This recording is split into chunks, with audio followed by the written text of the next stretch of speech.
October 14th, 1943. 12:47 hours. 22,000 feet above the German city of Schweinfurt. The temperature outside the aluminum skin of the B-24 Liberator, known as Lucky Lass, reads minus 54 degrees Fahrenheit. Inside the fuselage, it is not much warmer. The oxygen masks ice over. The guns freeze in their mounts. And the sky, which had been clear at the English coast 3 hours earlier, has turned into a moving wall of gray exhaust and black flak bursts and silver German fighters cutting arcs through American formations at 400 miles an hour. Staff Sergeant Raymond Kowalski is 23 years old. Ball turret gunner, 44th Bombardment Group, 8th Air Force. He has flown 14 missions, yet he has one confirmed kill. A Focke-Wulf 190 he caught in a flat climbing turn over the Dutch coast 6 weeks earlier, and 2 probable kills that the brass would never officially count because no one else in the formation watched them go down. He is 5 feet 7 inches tall. He weighs 151 pounds. And right now he is folded into a powered sphere of plexiglass and steel roughly 44 inches in diameter, hanging from the belly of a 4-engine bomber with 2.50 caliber machine guns and exactly 1,200 rounds of ammunition. 2 of Lucky Lass's 4 engines are burning. The statistic that every man in the 8th Air Force had memorized by the fall of 1943 was not encouraging. The average B-17 crew survived 11 combat missions before being killed, captured, or declared non-operational. For B-24 crews, the number was lower, and the aircraft was faster and could carry more bombs, but it burned more readily, and it broke apart in ways that gave men less time to get out. By the end of this afternoon, Raymond Kowalski would engage 17 enemy fighters over a span of 41 minutes. He would do it with a wound in his left shoulder and one gun that had jammed beyond recovery. He would do it from a turret that was no longer receiving full hydraulic power. And he would do it using a method of firing that violated every gunnery manual the Army Air Forces had ever published. A method he had worked out himself quietly, over 14 missions watching other gunners die. In his upper left breast pocket, folded into quarters, was a photograph. A snapshot taken at a family picnic in Cleveland, Ohio, the summer of 1941. His mother and father and his younger sister, Margaret, age 11, squinting into the sun. He had carried it on every mission. He would carry it into this one. What happened over Schweinfurt on October 14th, 1943 was not a victory. It was not supposed to be survivable. But Raymond Kowalski had been paying attention for 14 missions, and he had a theory about why the gunners around him kept dying, and a very specific idea about how not to. Raymond Kowalski was born in 1920 in Cleveland, Ohio, the son of a Polish immigrant steelworker and a seamstress who had grown up in Krakow. He spoke English without an accent and Polish at home. He had 2 sisters. He went to Cathedral Latin High School, where he was an indifferent student in most subjects and exceptional in 2. Mathematics and mechanical drawing. In 1938, at 18, he took a job at a machine shop on the west side of Cleveland.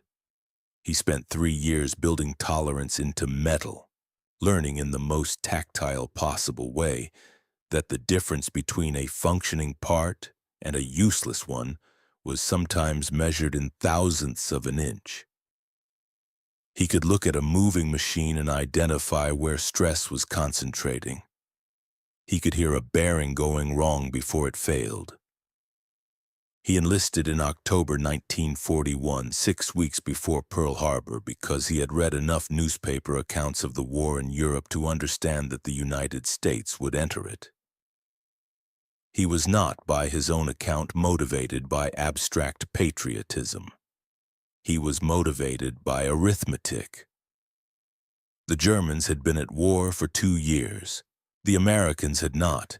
He wanted to train early. He qualified for gunnery school at Tyndall Field, Florida, in the spring of 1942.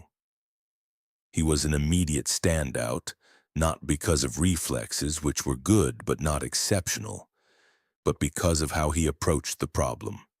He asked questions the instructors did not expect.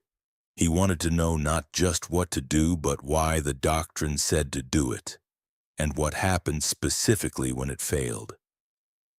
He had an observational intelligence that was particular and quiet. He did not argue. He watched. And in the fall of 1942, 2 months before he flew his first combat mission, he watched something that changed every calculation he would make for the rest of the war. A B-24 from the 93rd Bombardment Group landed at Hardwick with 4 dead gunners. Kowalski was standing on the hardstand when the aircraft taxied in. He watched the medics work. He talked to the surviving crew for an hour after the debrief. And the story was precise. The formation had been attacked by a standard German fighter assault from 12 o'clock high. All 4 dead gunners had been tracking the lead fighter, the one in front, the one they could see. None of them had been tracking the trail fighters, the ones coming in behind the lead aircraft, using it as a visual shield. The doctrine said to concentrate fire on the most immediate threat. The doctrine was correct as far as it went. But the German pilots had already mapped that doctrine. They were using it as a roadmap. Kowalski drew a diagram on the back of a ration wrapper that evening. He kept it. This video gives you the story, but the Combat Blueprint, our free newsletter, gives you everything that doesn't fit in a video. Deeper details, forgotten heroes, full tactical breakdowns, stories that'll hit you harder than this one. Free to join. 10 seconds to sign up. Link in the description. First issue is already waiting for you.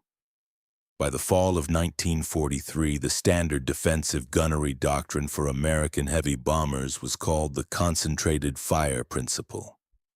It had a coherent logic. The reasoning was geometric. A .50 caliber machine gun firing at a crossing target at 400 yards had an effective strike probability of roughly 4% per burst under ideal conditions. If you could coordinate 4 or 6 gunners firing simultaneously at the same target, you multiplied the probability. A fighter taking simultaneous fire from 6 positions faced a 24% hit probability per coordinated burst. That was the theory. That was what the manuals said. The problem was what the Luftwaffe had done about it. By early 1943, German fighter pilots attacking American heavy bombers had developed a counter-doctrine that was both elegant and murderous. It was called the Sturmgruppe assault pattern, though individual Staffeln had developed local variations. The core principle was simple. If American gunners would concentrate their fire on the most visible threat, then the most visible threat should be a decoy. The standard German attack approach involved a lead element, typically 2 to 4 fighters, coming in from 12 o'clock high at a closing speed of approximately 500 miles per hour relative to the bomber formation. This lead element drew fire. Every gunner who could see the threat tracked it. And while those gunners were tracking, a trail element of 4 to 8 fighters came in from the 4 o'clock and 8 o'clock positions, slightly below the formation, partially obscured by the bomber's own fuselage and wing structures. The trail element was the real attack. The geometry made it almost automatic. An American ball turret gunner tracking a fighter coming in at 12 o'clock high was rotating his turret forward and upward. A fighter attacking from the 4 o'clock low was approaching from behind and below, the exact opposite quadrant. The gunner could not track both. He had to choose. Doctrine told him to choose the most immediate visible threat. The Germans had decided what that would be. The numbers from the Schweinfurt raid in August, the first Schweinfurt raid 2 months before the October mission, made the consequences plain. 66 B-17 had been damaged or destroyed in a single afternoon. A German fighter attacks had accounted for the majority of losses. After-action analysis showed that in formation after formation, the forward gunners had been engaged with lead element fighters while trail element attacks found uncoordinated or undefended approach angles. The concentrated fire doctrine was not wrong in theory. It was wrong in practice because the enemy had already read it and built an answer. Kowalski's counter-theory was not intuitive, it was mathematical. He began with a question he had been turning over since his first mission. Why did doctrine assume the most dangerous fighter was the one you could see most clearly? In pure physics, the most dangerous fighter was the one you could not adequately defend against. And in a 4-engine bomber with defined coverage arcs and 2 guns in each manned position, and those were not the same thing. He spent 3 weeks in the fall of 1942 doing geometry on paper. He drew the coverage arcs of every gun position on a B-24 at scale. He calculated the angular dead zones, the positions from which an attacking fighter could approach while remaining partially outside effective fire from any single position. He found 5 of them. They were all in the aft hemisphere, all low, all partially obscured by the aircraft's own structure. His counter-theory had 2 parts. First, in a coordinated German attack, the ball turret gunner should not track the lead element. The forward gunners could handle the lead element. The ball turret's coverage arc was uniquely positioned to cover the aft low quadrants that other positions could not reach. Its job was not to maximize firepower on the most visible threat. Its job was to cover the blind spots. Second, the way to maximize hit probability on a fighter attacking from the aft low was not the doctrine-prescribed long burst at maximum range. It was a short, controlled burst, 3 to 5 rounds, at very close range, ideally under 200 yards, fired at a specific deflection angle calculated from the fighter's turn radius. The fighter pilots, he had observed, almost always began a slight positive G pull after their attack run. The deflection shot needed to lead that pull. At 200 yards, the math worked out to roughly 15 degrees of lead angle on a fighter in a 3G pull. He had the theory. He needed to test it. His first test came on his 4th combat mission over Bremen in early 1943. An FW-190 came in from the 7 o'clock low. Exactly the coverage quadrant Kowalski had identified. He did not track the lead element that was drawing fire forward. He waited. The 190 came into approximately 250 yards. He fired a 6-round burst at an 18-degree lead angle. He watched the fighter's canopy come apart. His section lead did not credit the kill immediately. There was an argument. Kowalski had broken from the coordinated fire protocol. He had, by the letter of doctrine, failed to support the formation defense. He had, by the observable evidence, shot down a fighter that would otherwise have had an undefended firing run against 2 bombers. The section lead wrote it up as irregular tactical behavior, outcome positive. The system noted the outcome. It did not yet accept the method. October 14, 1943. Second Schweinfurt, the briefing room at Shipdham Airfield, Norfolk, England. 0430 hours. and the mission was simple in its ambition and savage in its arithmetic. The ball-bearing plants at Schweinfurt accounted for an estimated 38% of German production of precision ball bearings, components without which aircraft engines, tank transmissions, and heavy gun turrets could not function. General Hap Arnold and 8th Air Force Commander General Ira Eaker had concluded that if Schweinfurt burned, German war production would be crippled within weeks. 231 B-17s would make the primary attack. An additional 60 B-24s from the 44th and 93rd Bombardment Groups would fly a diversionary route to the south. Lucky Lass was one of those 60. The escort plan called for P-47 Thunderbolts to cover the formation to the Dutch-German border, approximately 260 miles from the English coast. At that point, and the Thunderbolts would reach the limit of their operational fuel range and turn back. The bombers would fly the remaining 190 miles to Schweinfurt without escort. Unescorted, into the heart of German air defenses. Along that 190-mile corridor, Luftwaffe planning documents later captured would show that the Germans had positioned 23 Jagdgeschwader fighter groups in 3 concentric defensive rings, totaling an estimated 300 operational fighters. The briefing officers estimated 150 enemy fighters along the projected route. The actual number was double that. The fuel load on Lucky Lass was 2,800 gallons, enough for the mission with a 40-minute reserve.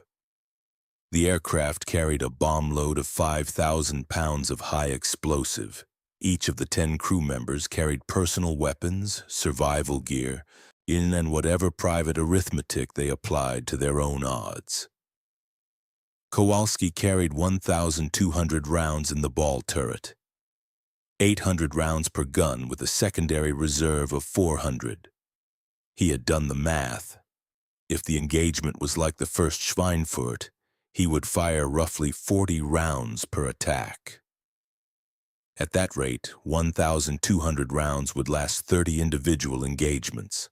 A sustained engagement with multiple attackers in the same quadrant could drain that to zero in 8 minutes. The intelligence briefing said the diversionary route would face moderate fighter opposition, possibly 50 to 70 interceptors. That was the number written on the board. That was the number every crew took with them into the air. It was wrong. The Germans had detected the southern diversionary formation with radar 30 minutes before the bombers reached the Dutch coast. By the time Lucky Lass crossed into German airspace, a full Jagdgeschwader, not 50 fighters but 112, had been scrambled and vectored directly onto the diversionary route.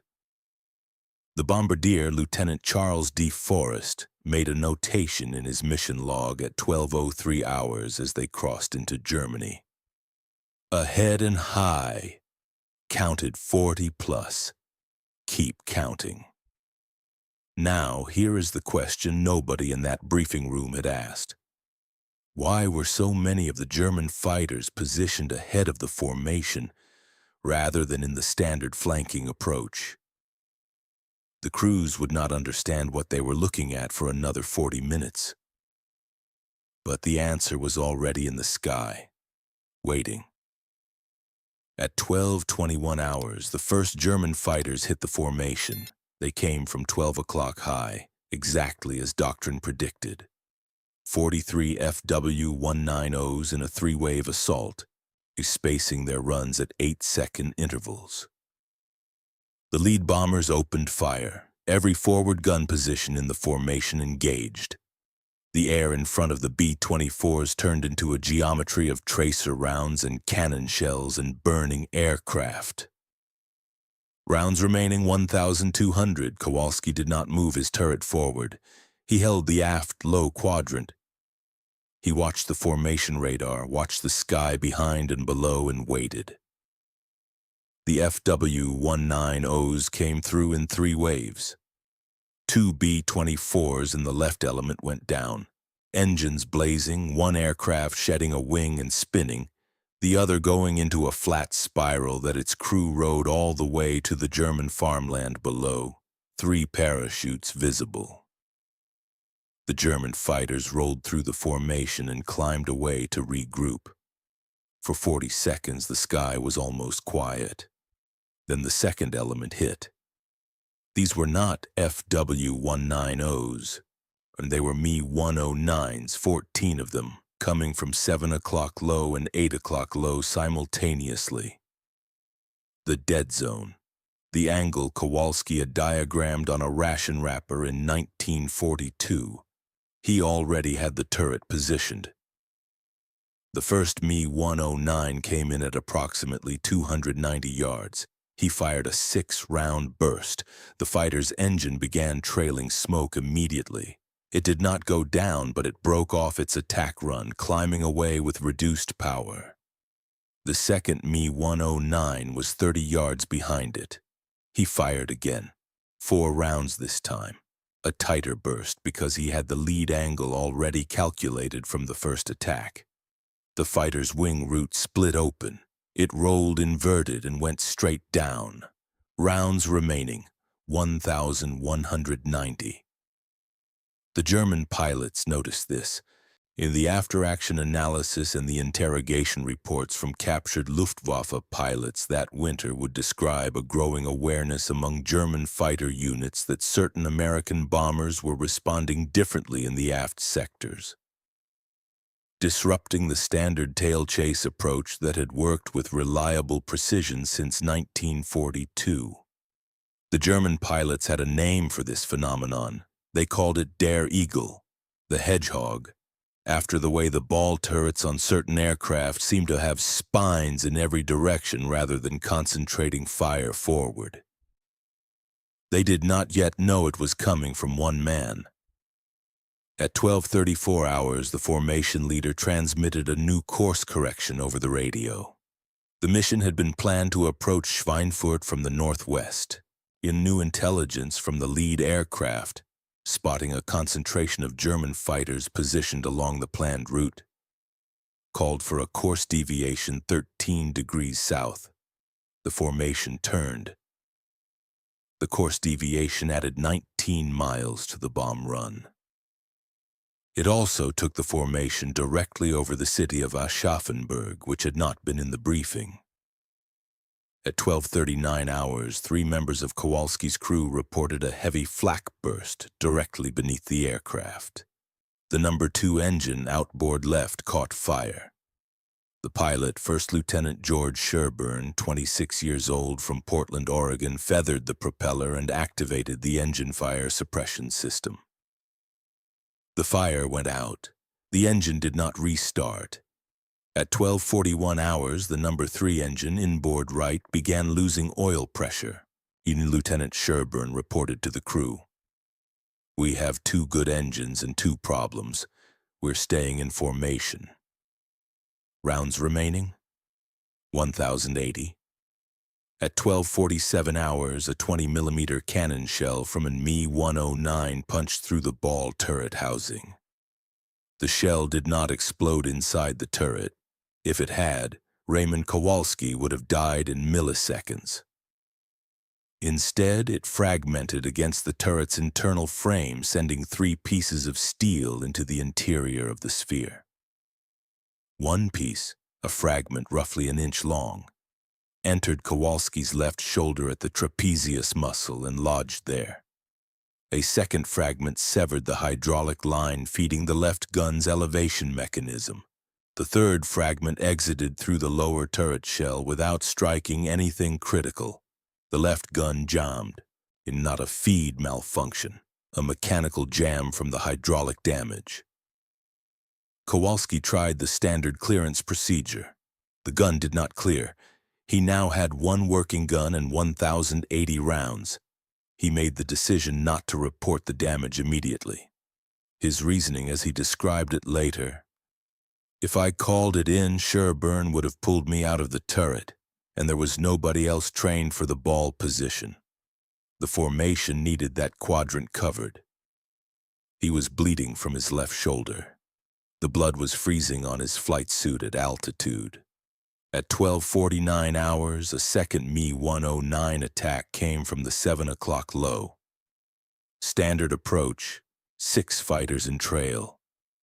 Kowalski engaged with his single functioning gun. He fired controlled bursts. He hit probability per burst, dropped from a theoretical 8% with 2 guns to a theoretical 4% with 1. His method, which relied on close-range deflection shooting rather than volume of fire, partially compensated. He hit 2 fighters in the first pass. Neither went down. One broke off, and then passing over the city of Aschaffenburg at 22,000 feet, the question planted 43 minutes earlier finally resolved itself. The B-24 formation could see through breaks in the overcast that Aschaffenburg had a factory district, a sprawling industrial complex near the River Main. What they did not know from the briefing was that the Lorenz AG plant in Aschaffenburg had recently converted to military electronics production. The plant was surrounded by a dense civilian residential district, the 3 B-24s in the high element, not Lucky Lass, not Kowalski's aircraft, experienced a simultaneous systems failure in their primary bomb release mechanisms as a result of flak damage. The aircraft could not reach Schweinfurt with their bomb loads intact. They could not bring full bomb loads back to England, and they were directly over an industrial target that was not on the mission list. The formation commander, Colonel James K. Thompson, had to make a decision in under 90 seconds at altitude under fighter attack. He ordered the 3 aircraft to release their loads over the identified industrial complex. The bombs fell on Aschaffenburg. The civilian death toll from those bombs was documented by German civil records at 47 people. It was not Lucky Lass. It was not Kowalski's decision. He learned about it on the ground, or 3 hours later, from a crew member on the aircraft 200 feet above him when it happened. He wrote about it once in a letter to his sister Margaret that was not among his preserved correspondence. The letter was mentioned in a 1987 oral history interview he gave to the Air Force Historical Research Agency. He said only, "I thought about those 47 people for a long time. I still do."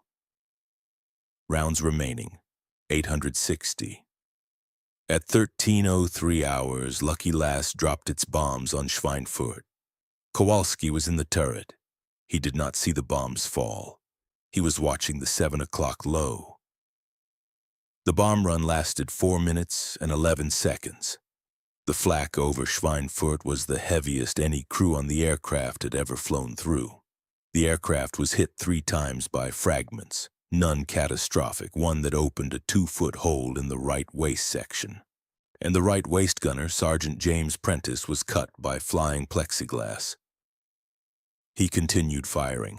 At 13:09 hours on the outbound leg from Schweinfurt heading northwest toward the Dutch border, the formation entered what the crew had been told would be reduced fighter activity. The German fighters would need to land and refuel. They had been flying for over an hour. The briefing was wrong again. At 13:12 hours, a Jägerschwader unit that had not participated in the inbound attack, based at Rhein-Main airfield fully fueled, hit the formation from directly above. 15 Me-109s and 8 FW-190s in a vertical diving attack. The attack came from directly above and slightly aft, 12 o'clock high to 11 o'clock, then rolling through to the aft quadrants. This was not a standard German approach. This was new, and the German pilots had apparently been briefed based on radio intercepts or prior combat reports that certain B-24s in this formation were responding effectively to the standard aft low attack. The diving approach from above and forward minimized exposure to the ball turret. It was the right adaptation. and it nearly worked. The upper turret gunner on Lucky Lass, Sergeant Theodore Klein, took a direct hit at 13 hours. He was not killed, but his turret was destroyed. In the next 60 seconds, 2 more B-24s in the formation went down. Both hit in the forward and upper sectors by the diving German fighters. Kowalski had one gun, 860 rounds, a wound in his left shoulder that had stiffened the entire left side of his body, and a hydraulic system running at roughly 60% capacity. The turret was slow, yet he could not reach the 12 o'clock high attack angle. What he could do was anticipate. The German diving attack had to end somewhere. A fighter in a vertical dive through a bomber formation at 400 miles per hour pulled out below and aft of the formation. It had no choice. Physics required it. The pullout brought it directly through the lower aft quadrant, his quadrant. He held fire during the dive. He tracked. He calculated the pullout arc, the same positive G-pull he had diagrammed in 1942, the same 15 degrees of deflection he had been practicing for 14 missions. The first fighter pulled out at 14 hours, 175 yards below and aft of Lucky Lass. Kowalski fired 8 rounds. The fighter's engine exploded. It did not pull out of its secondary dive. The second fighter pulled out seconds later, slightly to the right, till he fired 5 rounds. Hit. The fighter descended trailing black smoke. Probable kill. The third fighter broke left before the pullout. Its pilot had seen what happened to the first 2 aircraft. The fourth did not break. It pulled out at 180 yards. Kowalski fired 6 rounds. The fighter rolled onto its back and did not recover. In a total of 19 rounds, he had killed 1 confirmed and damaged 1 probable and driven 2 others off their attack runs. The German fighters disengaged at 18 hours. Total engagement time from first contact to disengagement, 41 minutes. Rounds expended, 340. Rounds remaining, 860. Lucky Lass reached the Dutch coast with 2 engines and landed at Manston Emergency Field in Kent at 16:23 hours, 11 minutes before fuel exhaustion. Raymond Kowalski was removed from the ball turret by 2 mechanics and a flight surgeon. He had flown the last 47 minutes of the mission with a steel fragment in his left shoulder and his left arm largely non-functional. The flight surgeon noted in his report that Kowalski had continued to operate his equipment with modified single-arm technique and demonstrated consistent fire discipline throughout. The word heroic does not appear in the flight surgeon's report. It did not need to. The Luftwaffe interrogation reports from pilots captured in the months following the Second Schweinfurt mission contain several references to an American defensive technique in the aft low quadrants described as unexpected and difficult to counter. One Oberleutnant from JG-3 captured in February 1944 told interrogators that the standard tail approach to certain B-24 units had become unreliable because the ball turret gunners were not behaving according to the coordination they should. He was describing a technique he had encountered and could not explain. He was describing what Kowalski had worked out on a ration wrapper. Kowalski's after-action report was filed on October 16, 1943, 2 days after the mission. It was 4 pages. It described in precise and unsentimental language the targeting method he had been developing for 14 missions. It included drawings. It included the deflection angle calculations. It included a specific critique of the concentrated fire doctrine as applied to ball turret gunners. The report went to the 44th Bombardment Group's gunnery officer, Major Harold Bates. Bates forwarded it to 8th Air Force Headquarters at High Wycombe with a cover note that read, This non-commissioned officer has independently developed a firing technique that warrants formal evaluation. I recommend examination at the command level." It was examined. In January 1944, the 8th Air Force Gunnery Training Program was reviewed. The review incorporated data from multiple sources. Kowalski's report was one of them, though the final document did not name him. The updated gunnery training syllabus issued in February 1944 included, for the first time, explicit guidance on differentiated coverage assignments for gunners by position. The ball turret was formally designated as the primary aft low coverage position, with explicit instruction to maintain that coverage during forward fighter attacks rather than rotating to support forward gun positions.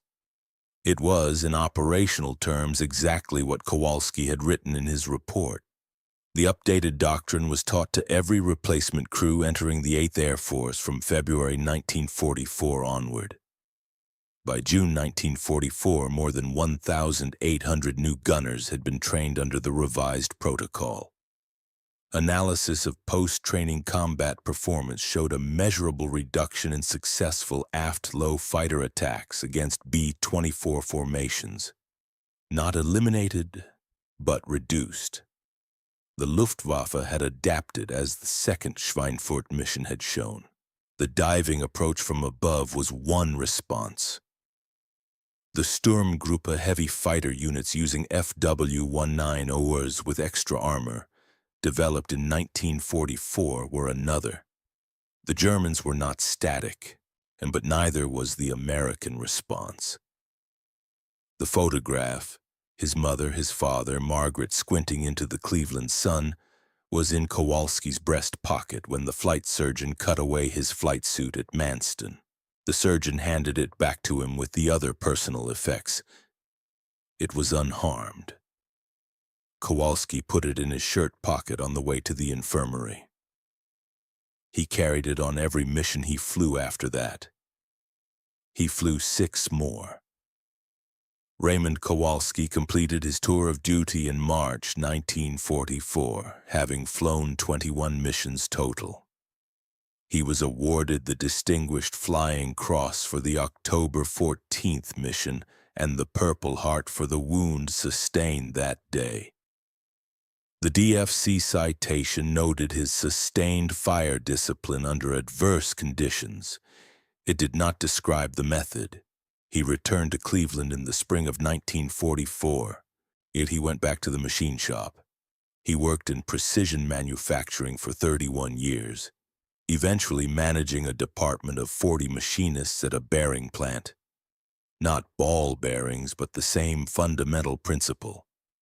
Tolerance, precision, the difference between a part that functions and one that fails at the critical moment. He married in 1947. He had 3 children.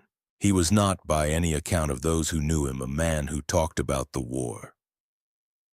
His wife of 44 years, Helen, said in a 1989 interview that she had learned the details of the Schweinfurt mission from a neighbor who had read an Air Force historical account. "Ray never told me," she said. "He said it was just math." He died in 1991.